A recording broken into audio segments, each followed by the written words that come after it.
Hello, this is Richard Kuhn of the Stress Management Institute giving you a hearty welcome to Freedom from Depression. Biochemically, the goal is to increase one's serotonin level.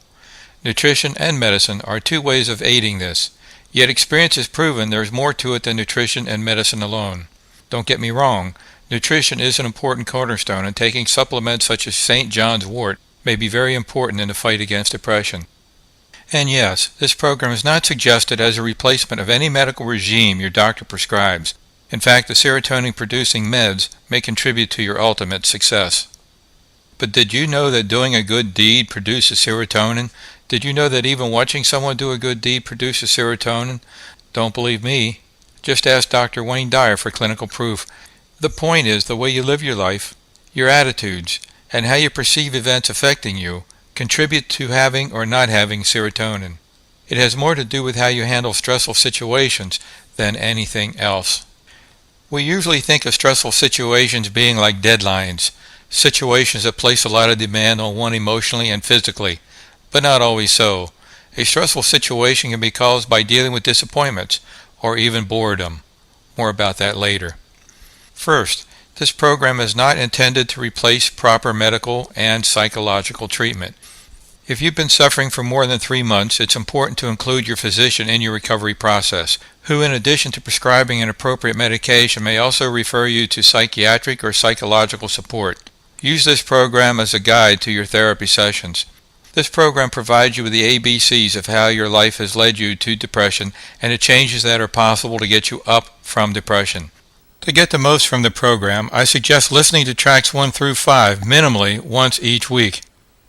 Yet many people find that these tracks are like a lifesaver, and they listen to them as often as they can throughout the day, at home or in the car. They just play these tracks over and over. Track 6 has instructions on how to relax and tells you what the subliminal suggestions are. Listen to those instructions whenever you need. Listen to track 7 on a daily basis, either seated or lying in bed before drifting asleep. Track 8 is a bonus music track for your enjoyment. Next, I recommend that you avoid reading anything about the subject of depression. My experience is that most of it is gloom and despair. I have yet to find a knowledgeable source on depression. It seems that most articles and books are written for sensationalism. If you read anything, read self-help books. You may also want to minimize tuning into news, as most of it is depressing. You'll feel better after watching an episode of the world's funniest videos than you will after watching news on CNN. In fact, most successful motivators and high achievers will tell you that they avoid news for that particular reason, and avoid falling into the trap that the pharmaceutical companies want to sell you, and that is that the medication alone will get you up from depression. Yes, medication may be important, but only one of several building blocks. After all, you don't want to be on medication forever, right? Now let's see if you're listening to the right program. I've worked with dozens of clients, and this is what they generally share with me during the first session. They feel totally useless.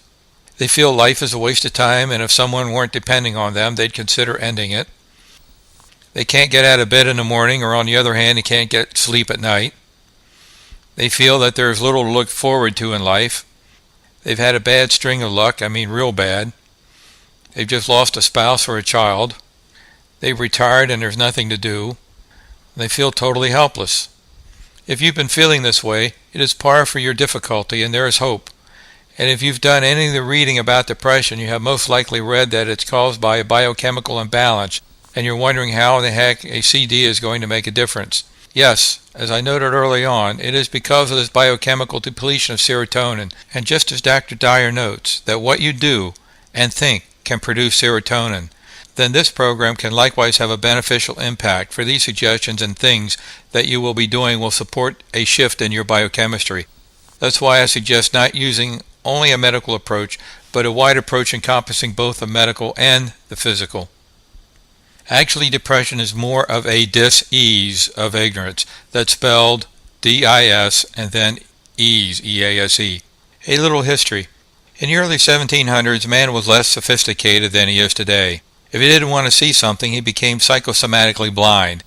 If he didn't want to hear something, he became deaf. If he didn't want to take movement in his life, he became catatonic. These are diagnosed as hysterical reactions. Today, except for some survivors of the extreme stress of the Vietnam War, we see very little of this type of reaction to stress. In fact, it wasn't until 1934 that the word psychosomatic was coined by Francis Dunbar. Modern man is far more sophisticated, adept at protecting his ego, and for the most part would never give in to the ancestral mechanisms. Modern man is far more creative and as such creates more interesting responses to stress. In fact, our stressors have also become far more sophisticated too. Just as psychosomatic paralysis or deafness was not understood until the 1930s, still today reactions of depression are widely misunderstood. In fact, the idea of psychosomatic is widely outgrown.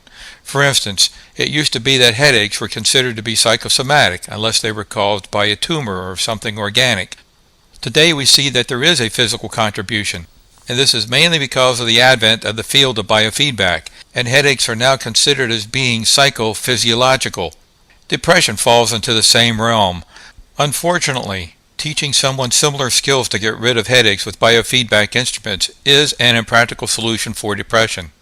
In the early 60s, using EEG biofeedback, much research was done into brainwave patterns associated with various emotional feelings, and for a while it was hopeful, and it looked like that by controlling one's brainwaves one could control his emotions, but controlling emotions turned out to be an impractical goal, and that endeavor was dropped. My goal is to help you understand what has contributed to your depression, that is if you don't already know, and how to move through it. Now, in case you're wondering about your sleep habits, let me share with you what is normal for someone affected by depression. 1. You either sleep incessantly, have difficulty getting up in the morning, or find yourself constantly doing one or more things like reading, doing puzzles, something to avoid reality. 2. Your sleep is interrupted and minimal at best, awakening maybe in the middle of the night in sweats. 3. There may be a loss of interest in sexual relations. And 4. What's the use is a common theme, along with a tremendous feeling of being overwhelmed even by the little things. Let's get the obvious out of the way. Depression happens to be a symptom of hypoglycemia, which means it's first and foremost important for you to look at your eating habits. Foods that cause hypoglycemia, which is characterized by a rapid rise in blood sugar shortly after consuming the foods, are generally high in calories such as unrefined white flour products, pastas, breads, rolls, pastries, cookies, cake, snack foods such as chips and pretzels, candy, canned vegetables, or canned fruit. It extends to caffeinated beverages such as coffee and tea, soda, and alcoholic beverages. Most fast foods fall in this category. Instead, consume breads and rolls made from unrefined grain. Make sure your diet is high in protein such as meats or seafood. Eat fresh vegetables and fruit, pastas made from unrefined flours, legumes, and nuts. On occasion, instead of depression being caused by a hypoglycemic diet, it can be caused by an allergy to a particular food. It's usually your favorite food or drink that you feel you can't get through the day without. It could be your favorite orange juice in the morning, or those pancakes you must have every day. It could be wheat products. The best way to identify the offending food is to keep an eating diary, where you write down everything you eat and the time of the day. You also write down every hour how you feel mentally and physically. Do this for a few days, and look for the foods that you may have consumed 20 minutes or an hour before you felt fatigued or depressed. You can also do a heart rate test. Fast, that is, no food for 4 or 5 hours. Then consume only the food you suspect is a problem. Take your heart rate before you consume it, and every 5 minutes or up to 20 minutes after consumption. Avoid any extra physical exertion during this time. If your heart rate increases 5 or 10 beats per minute, you have identified the problem food. This is not a foolproof test. That means it's possible that your heart rate will not increase after consuming the offending food, but if it does, you definitely know. And now let's talk about Candida albicans, which is an overpopulation of yeast in the gut. Again, if you've read the symptoms, you'll find that depression is one of those symptoms. An overpopulation of yeast stops digestion, and you end up feeling bloated and very uncomfortable, almost feeling like you have lead in your stomach.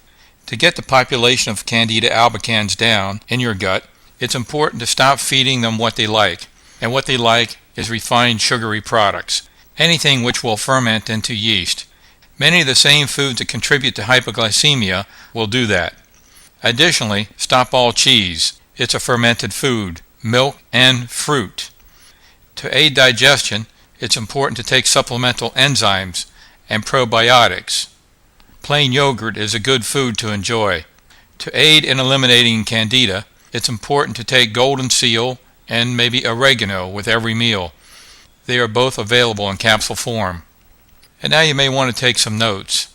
According to Dr. Lisa Hosbein, a medical doctor, in an article she wrote entitled Holistic Medicine Secrets, Treat Depression Naturally Before Turning to Drugs, she notes that serotonin is made from the amino acid tryptophan, which is derived from proteins such as eggs, chicken breast, beans, and of course turkey.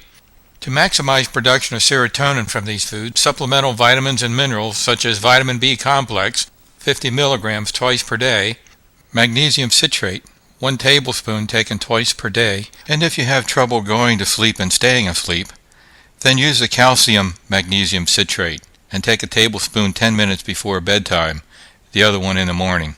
Or if for some reason you cannot tolerate the citrate form of magnesium, you can use magnesium malate, that's M-A-L-A-T-E, or glycinate, G-L-Y-C-I-N-A-T-E.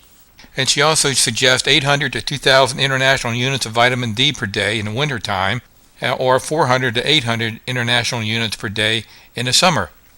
Of course, if your doctor also has you on a serotonin-producing drug such as Prozac, these nutrients will optimize the effect of that drug. If for some reason your mood still needs some help, then the next step is to take an amino acid such as 5-hydroxytryptophan, that's 5-HTP, which is required by the body to produce serotonin. She notes that 5-HTP has been available for several years and has been intensely researched for the past 3 decades. It has been available in European countries since the 1970s, and she suggests working with a healthcare professional about the best dosage for you.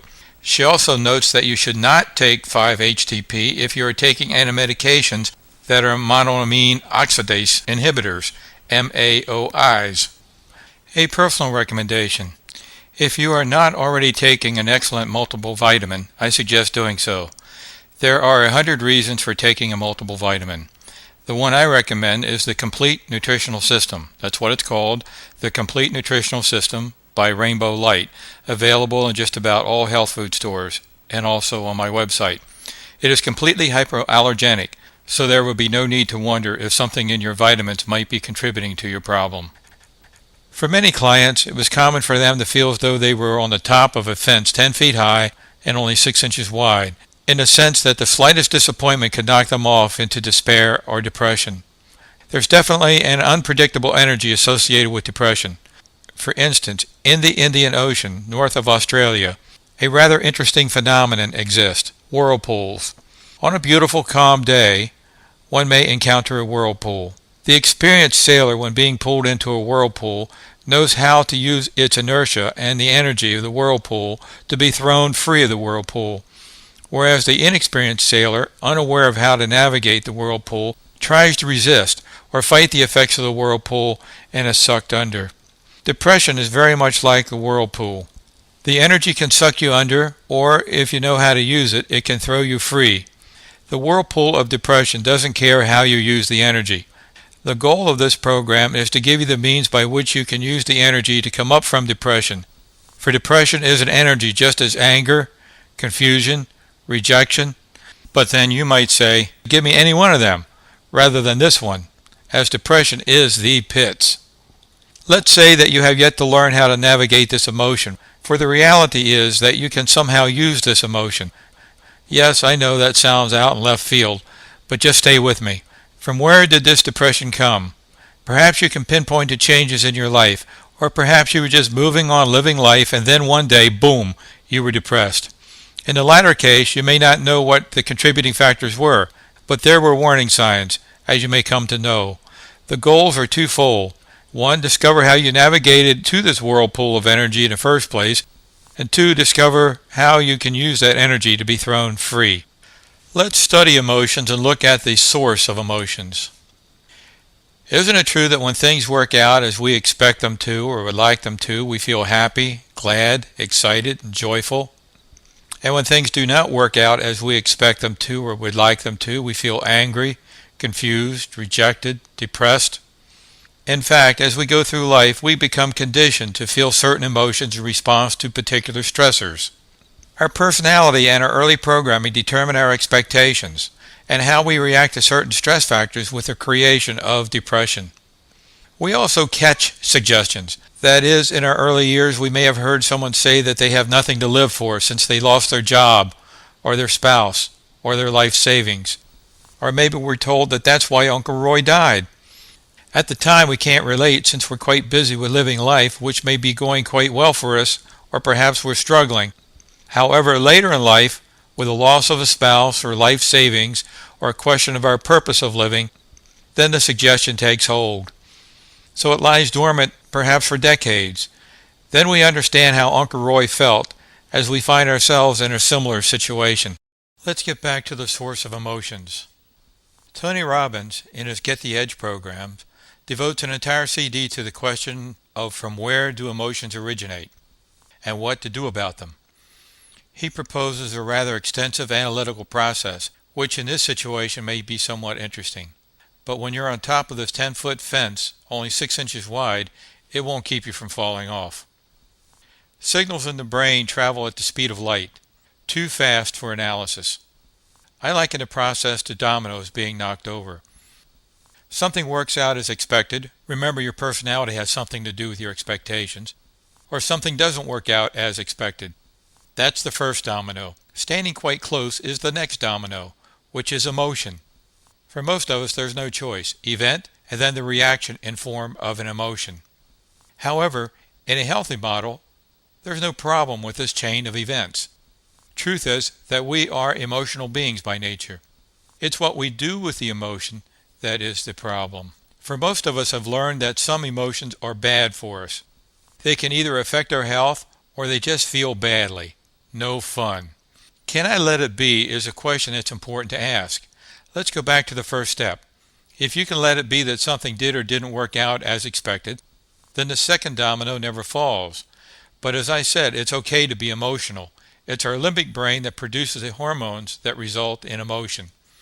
The problem is that throughout our lives, we've caught a lot of suggestions about why we should not have many of these emotions. We've gotten these suggestions from others and have created many from early immature experiences with emotions.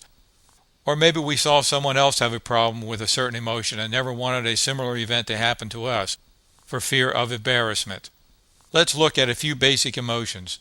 Why should you avoid or not allow yourself to be angry? Maybe it's because 1. You'll lose your temper and say something stupid. Or 2. You'll look stupid. Or 3. Others will know that they're getting to you. And there is a basic emotion like confusion. Why shouldn't you feel confused? Again, maybe it's because you're supposed to know what you want. Or 2, you won't be taken seriously.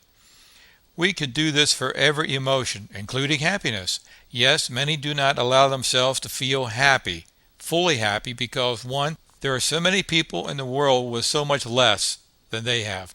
Or 2, they'll be setting themselves up for the big letdown. Now here's some information. When you allow yourself to feel an emotion, it disappears. Let me repeat that.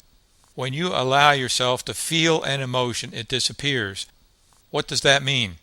It means that all the things that we've been taught about avoiding emotions isn't helping the situation, only prolonging it. It's saying that we need to acknowledge all the beliefs that we have about different emotions that keep us from feeling them. Specifically, write down all the reasons why you shouldn't feel depressed. Please turn off the CD and make a list. That is, if you're in a situation where you can do it. If you're listening to this in a car, make the list later when you get home. Good. Does your list have some of the following? Like 1, it feels real bad.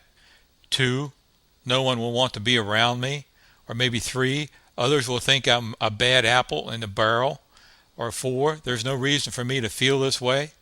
Or 5, something about feeling sorry for yourself. But strangely enough, when you can allow yourself to feel the emotion, it disappears, or shall I say, when you embrace the emotion, it disappears. Now let's avoid confusing this with wallowing in the feeling of depression, because this can happen if you misunderstand what I'm saying. So I'll say it several different ways. Think of it this way. Dealing with an emotion, not feeling it, is like a long run-on sentence with lots of commas, semicolons, hyphens that make the sentence run on forever. The period is the end of the sentence, the end of the emotion, the end of the experience. So your experience of depression can be a long run-on sentence, usually because you're avoiding it, or because one or more of the beliefs I listed earlier are keeping you from feeling it, or it can be a short sentence. The emotion itself doesn't care. Once you arrive at the period, it's over, and you now have space for something new in your life, and will be aiming you towards more interesting activities. But then again, you might be thinking, there's nothing new in which I'd be interested. So if I got rid of the depression, what else would there be in my life? That's okay. It is only a belief that says you should wallow in depression, and it will be taken into account. Now, if you cannot let it be that something or a group of things do not work out for you, you might feel depressed. And if you can't let it be that you are depressed, then your health could be jeopardized. But let's take a look at this domino thing from a different perspective. If you can't let it be that you're depressed, then you are at the effect of whatever didn't work out for you. Symbolically, you have this thing that didn't work out for you above your head with strings coming down. And it's like you're a puppet on a string with what didn't work out above you running your life. For instance, many years ago I made some very bad business decisions and almost lost my business. I was depressed and let everybody know I had every right to be depressed, as I did. It just happened that I was attending a workshop during this time, and someone had his wallet stolen during a break. When we came back from the break, he was ranting and raving about his stolen wallet. And what was I thinking? You jerk. You're only missing your wallet. I'm losing my entire business. The workshop leader led this fellow to understand that his life was going okay until the event occurred. Well, like my life was going okay until I made those bad business decisions. Well, this event that occurred left him feeling angry and upset, and that this occurrence was now running his life. Well, my bad decisions left me feeling depressed, and it was now running my life, as though he had become his stolen wallet. At that moment, what the instructor said hit me like a ton of bricks as I realized I was being my lost business, totally at its effect. And when you wallow in an emotion like I was feeling sorry for myself, it killed any creativity I might have had. Anyway, at that moment, it was like I took off this heavy, heavy coat, as I realized I have a depressed business as opposed to I am a depressed business. That realization was the turning point to lifting my depression. Of course, it would visit me from time to time, and I'd let myself know that I am me with a depressed business, which enabled me to put my business back together within a year, ultimately by embracing the emotion instead of wallowing in it or resisting it. Look at it this way. There's Mr. Depression floating around looking to have fun with somebody. He sees you fighting or wallowing or denying your depression because of some learned belief. And Mr. Depression says, hey, I got a live one to have some fun with. Now, there's one rule of psychology to remember, and that is what you resist persists. So the more that you fight or deny depression, the more he holds on having a great time. When you stop fighting it, allow yourself to feel it, as each person in the following examples has done. You release Mr. Depression from your life. Now make sure you avoid wallowing in depression. It's important to talk to yourself somewhat like this. Thank you, my intelligence. You think I shouldn't feel depressed because of whatever your particular reasons might be, so you acknowledge them at this point. I prefer to feel and experience a depression, knowing that when you stop resisting it and allow you to feel it, it disappears. And you, my creative brain, and you choose one or more of the following directions. We call them option statements. Let it go. Move beyond it. Creatively see it from a different perspective. Learn from it. Profit from it somehow. And I'd like to forget what it feels like. You might want to write this down, as it is these preference options that enable you to utilize creativity to move beyond depression. Profit from it? Well, that sounds way out in left field, you might say. Well, you've owned it. Why not profit? Of course, we don't set out to profit and say, all right, I'm going to get depressed so I can profit. No, it doesn't happen that way. The lady who started Mothers Against Drunk Drivers lost a teenager to a drunk driver.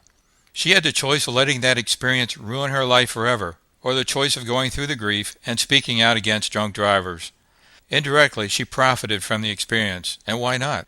She's a better person for choosing that route, which has saved thousands of lives, maybe yours and mine, by getting drunk drivers off the road, than she would have for wallowing in depression, something she had every right to do. As is said, if they hand you lemons in life, make lemonade. Now, how do you know when you've experienced depression? The answer is that it's when you no longer feel it. Again, feeling it isn't fun, and while you're still feeling it, you haven't yet experienced it. This can sound like a bunch of mumbo-jumbo, but all it means is that as you continue feeling it, you aren't truly feeling it. Maybe you're still wallowing in it or trying to avoid it. Another question. Once I feel it and experience it, will it be gone for good? Answer. Have you ever looked at a rose stalk? It has lots of thorns, and if you just grab it, they will stick you and hurt. But did you know that the thorns can be broken off?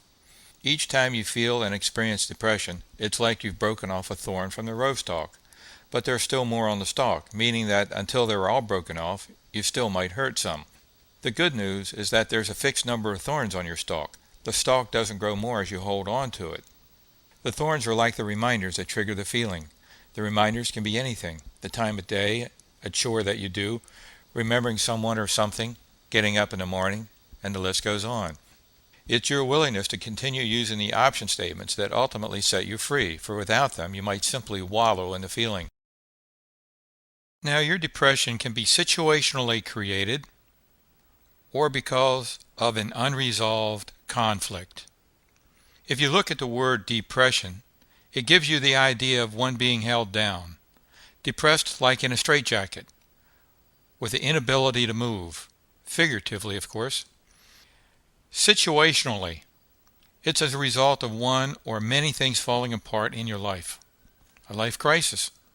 Maybe it's because of a loss of a job or a retirement, loss of spouse, a whole bunch of things falling through. It's usually one huge disappointment or a group of several with a sense of being somewhat overwhelmed. Joe had a job with the Parks Department. He enjoyed his job, and then a new supervisor was assigned to his department, who, according to Joe, could communicate, and made Joe miserable to the point it affected his stomach. But Joe thought he had an ace up the sleeve, in that he had an invention he wanted to pursue, thinking it would provide him independence to the point he wouldn't need his job. However, when Joe got all of the particulars on patenting the invention, and then the manufacture, packaging, and marketing of the invention, it was no picnic. It took a lot longer than he anticipated. He was depending on a relative to help out, and his relative didn't pan out. During all of this, Joe took on another project of refurbishing an automobile, which turned out to be a lemon. Another disappointment. Next, he learns that his brother was hospitalized with depression, and bang, he catches that suggestion. He assumed it ran in the family, and likewise was then hospitalized with depression. He had this helpless image of himself, as if he were tied down and incapable of moving his arms and feet, like in a straitjacket. As we unfolded his disappointments and dealt with them one by one, his depression lifted as he moved beyond being his depressed situation. Shortly after retiring, Jim, at age 64, had lost his mate of 35 years, quite unexpectedly. He missed her on several levels. There was the companionship and her presence in the home. And then there was all the practical stuff like preparing meals. Every time he found himself doing one of the chores that she normally did, even if it was cleaning or washing the dishes, all the things he had taken for granted for many years, he became super depressed, as it reminded him of her. In his situation, we worked a lot with the material on the Overcome Life Crisis program, as he certainly was experiencing a life crisis. He had quite a bit of guilt for not doing many things that they wanted to do together before she passed on. He felt guilty even about missing her so much when he did the household chores. Werner Erhard, the originator of the S training that was so popular back in the 70s and 80s, said, "Whether we like it or not, there is suffering in life. and he was in favor of short-term suffering rather than long-term suffering. And this statement encapsulates our goal. Feel and experience the hurt, along with the preference options. Move beyond all the guilt in that, okay, we are human and have strange thoughts. Even like we must feel depressed for the rest of our lives to somehow prove the value this person had in our lives or how important this person was. Certainly Jim had become his lost relationship, and in acknowledging that reality, he was able to let go, and in time, he was a member of Match.com. Unresolved conflict. Now this one is a little trickier and a little more difficult to acknowledge. One happily married lady was suffering from anxiety and depression. It was difficult to tell which was the worse, the depression or the anxiety. I asked her what changes occurred within 6 months preceding her depression and anxiety, and she said her dad came to live with her. I asked her how she felt about her dad, and she told me that she blamed her dad for her mother's passing, that he was a terrible father and husband. In her words, he was a bastard. This confused me, as I was wondering why she took in her dad after all the bad feelings she had for him. So I asked, "How do you feel about your dad today?" Her answer was, "You're supposed to love your dad, aren't you?" Turns out this lady had a conflict, an unresolved conflict. Part of her hated her dad, and the other part, maybe it was left over from a Sunday school lesson, was supposed to love her dad. She had to look at her belief, "You're supposed to love your parents," and realize that this belief was limiting her, holding her down. Truth was, she still hated her dad and didn't know what to do about it. And the belief, "You're supposed to love your parents," kept her from doing anything. Ultimately, she resolved her conflict in finding senior housing for him to live, and her depression lifted as she got beyond the guilt. Now, it doesn't have to be this dramatic. One fellow, married for about 15 years, loved his wife, but hated some of her behaviors. But he could not allow himself to feel hatred, thinking it would detract from the love he felt. For him, it was also important to resolve the love-hate conflict. He learned to tell his wife that he loves her and hates some of her behaviors. Well, actually, he learned to say it this way: "I love you and have a big problem with some of your behaviors." Something he could never bring himself to say before. He can't say the word hate yet, but he can at least acknowledge to himself that he does hate some of her behaviors. Something he couldn't do before, and much to his surprise, his depression lifted when he was able to express himself honestly to his wife. Another woman, Joyce, who was in and out of depression many times in her life, was caught between two people. The two significant people in her life were her mother, who was ailing in health, and her fiancé. She felt torn between the two. When she was with her fiancé, she felt guilty for leaving her mother alone, and when she was with her mother, she felt guilty for not being with her fiancé. The inability to resolve this conflict led Joyce into serious depression. She couldn't say to her fiancé, "I love you and need to be with my mother, and I hope you understand." It was too difficult. It was also too difficult for her to say to her mother, "I love you and I also love my fiancé, who I also like to be with. I feel torn between the two of you." She didn't know how to deal with being torn between the two of them, so she felt like she was in this box with no openings. When she was able to be honest with both her mother and her fiancé regarding feelings torn between them, she was amazed how much time she actually had to be with both of them, and her depression lifted. What stood in the way of her telling her mother and her fiancé the truth was the fear that both of them would be hurt, knowing that she wanted to be elsewhere when she was with them. In other words, she was trying to read their minds, and when she came clean with both of them, it wasn't that way at all. Jill, being married for over a year, told me how happy she was being a married woman. And then while talking about her husband, a Freudian slip occurred, and she said that she hated her husband, and immediately corrected herself with, "No, I mean I love my husband." Further discussion revealed that she hated some of the arguments she and her husband were having, and his lack of understanding.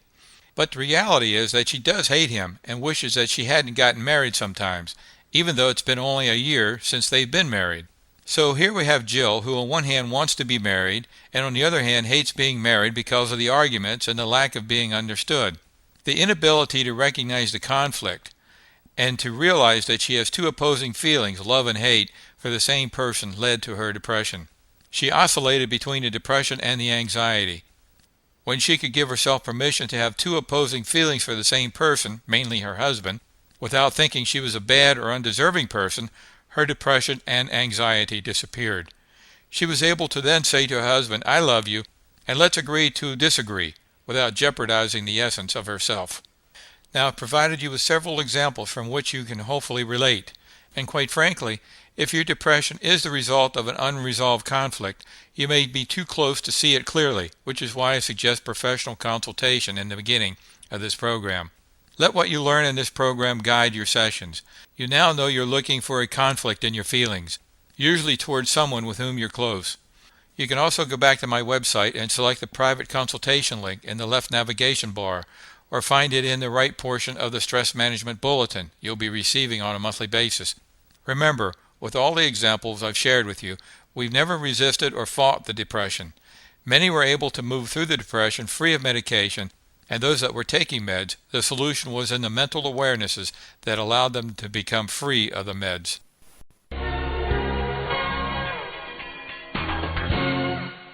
For other programs complementary to this one, visit www.dstressdoc.com. That's D as in day, S as in Sam, T as in Tom, R as in red, E as in easy, S as in Sam, another S as in Sam, D as in day, O as in out, and C as in cat.com. This program is copyrighted by the Stress Management Institute, 28 Tyndall Road, Middletown, New Jersey, 07748. Federal law expressly prohibits the copying or transcription of this material without written authorization from an authorized representative of the Stress Management Institute.